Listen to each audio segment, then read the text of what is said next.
Pour terminer, je voudrais exprimer mon indignation vis-à-vis des propos tenus récemment par le président Macron qui frise le mépris envers l'Afrique et les Africains. Je crois qu'il se trompe d'époque.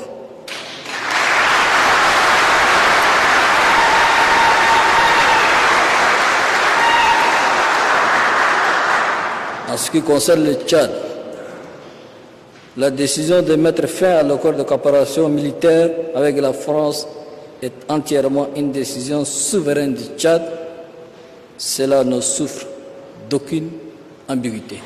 Bonne et heureuse année à toutes et tous. Que Dieu vous bénisse. Que Dieu bénisse le Tchad. Je vous remercie. À bord d'un véhicule qu'on appelle communément Dina, ils étaient 25 personnes. Un ou deux véhicules, l'enquête va le confirmer. Et le véhicule a semblé être en panne devant la présidence.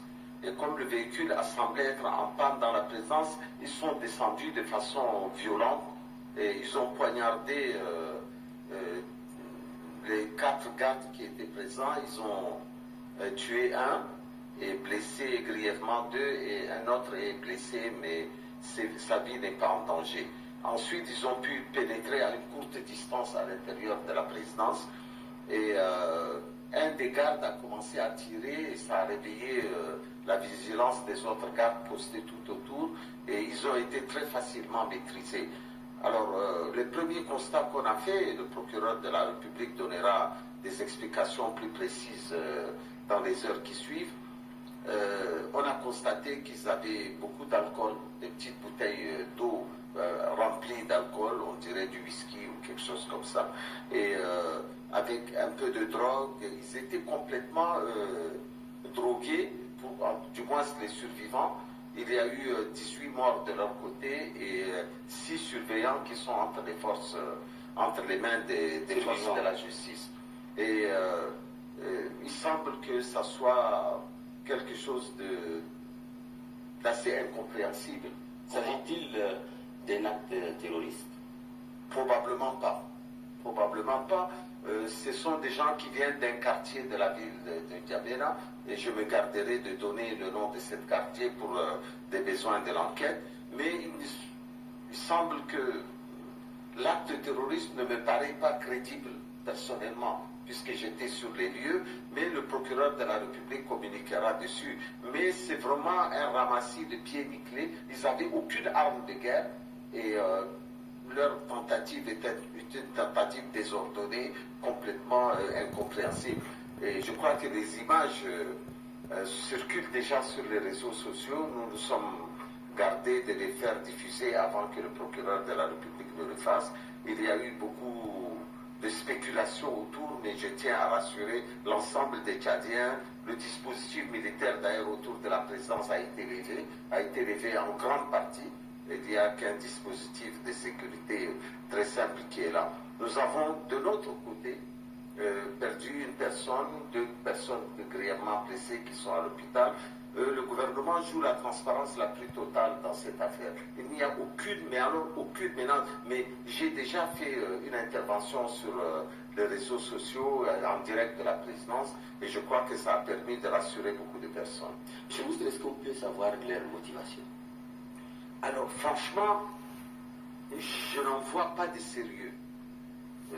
Moi j'ai vu beaucoup de gris-gris sur eux. Probablement on leur a dit que les armes à feu n'ont aucun effet sur eux. Manifestement ce n'est pas le cas. Et franchement je ne m'hasarderai pas à donner une opinion puisque ça relève de la procédure judiciaire et je me garderai. Je vais simplement jouer mon rôle de porte-parole du gouvernement qui consiste à être transparent avec mes concitoyens.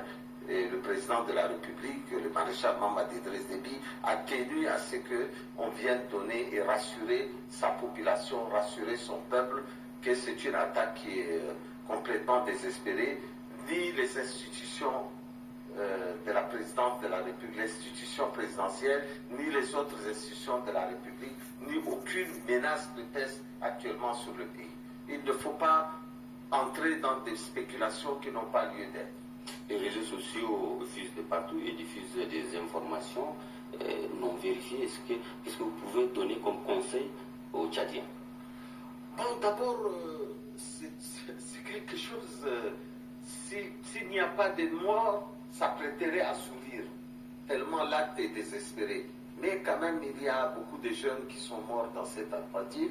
Ce sont, à première vue, des Tchadiens qui parlent l'arabe, qui sont des gens bien identifiés, qui viennent, je crois, d'un quartier du sud de la ville de N'Djamena, mais je n'en dirai pas plus. Mais tout ce que je peux dire à mes compatriotes, c'est de vaquer largement à leurs occupations.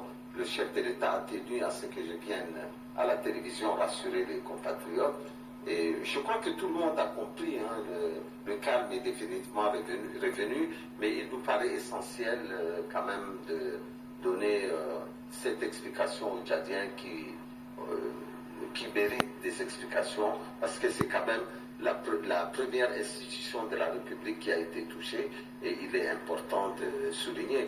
Mais il faut saluer quand même la bravoure de nos forces et l'impressionnant dispositif militaire. Moi-même, j'ai été vraiment impressionné quand je suis arrivé à la présidence, très vite. Juste après le coup de feu, je me suis précipité à la présidence et j'ai trouvé un dispositif assez incroyable. On a quand même une bonne armée.